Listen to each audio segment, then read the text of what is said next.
नमस्कार, घटना चक्र बुक वीडियो के इस शैक्षणिक मंच पर आपका स्वागत है। हमारा उद्देश्य है ज्ञान को सरल, स्पष्ट और सुलभ रूप में आप तक पहुंचाना।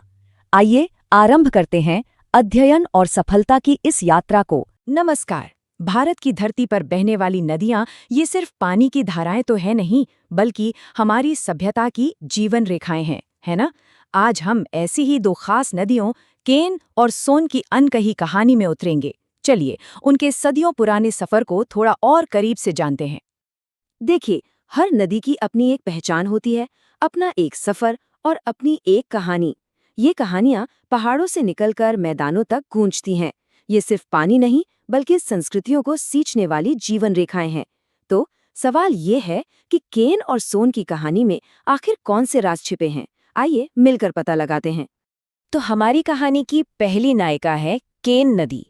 मध्य भारत की ये बहुत ही महत्वपूर्ण नदी है और इसका शांत प्रवाह अपने आप में कई प्राचीन रहस्य समेटे हुए है।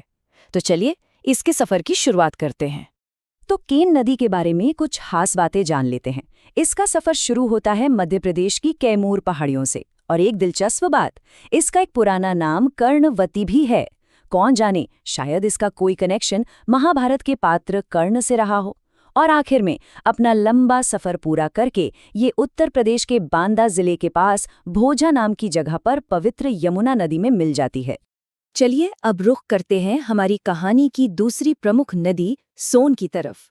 अगर केन अपनी निर्मलता के लिए जानी जाती है, तो सोन अपने विशाल और शक्तिशाली बहाव के लिए मशहूर है। और यकीन मानिए, इसकी कहानी भी उतनी ही अनूठी है। जरा सोन नदी के रास्ते को देखिए। ये उत्तर प्रदेश के ऐतिहासिक मिर्जापुर और खनिजों से भरे सोनभद्र जिलों से होकर गुजरती है। मतलब ये सिर्फ बहती नहीं है, बल्कि अपने किनारों पर बसे गांवों और खेतों को सचमुच में जीवन देती है। एक तरह से ये इन इलाकों की धड़कन बन जाती है। देखिए, कोई भी बड़ी नदी अकेले महान नहीं बनती। उसकी असली ताकत तो उसकी सहायक नदियों से आती है।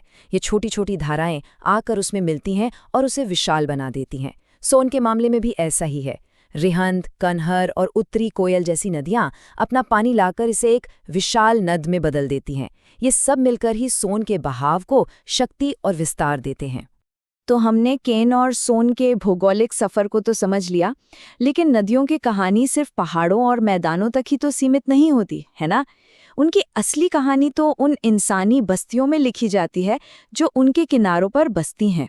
इनका महत्व भूगोल से कहीं कहीं ज्यादा गहरा है। और ये सब हमें एक बहुत ही दिलचस्प सवाल पर लाकर खड़ा कर देता है। जरा सोचिए, सदियों से बहती इन नदियों ने अपने किनारों पर न जाने कितनी संस्कृतियों, कितने समुदायों और कितनी ही कहानियों को जन्म दिया होगा। केन और सोन जैसी नदियां सिर्फ भूगोल का हिस्सा नहीं हैं, बल्कि ये हमारे इतिहास और हमारी सभ्यता का बहता हुआ प्रमाण है। ये हमारे अतीत की मूक गवाह हैं और हमारे भविष्य की पोषक।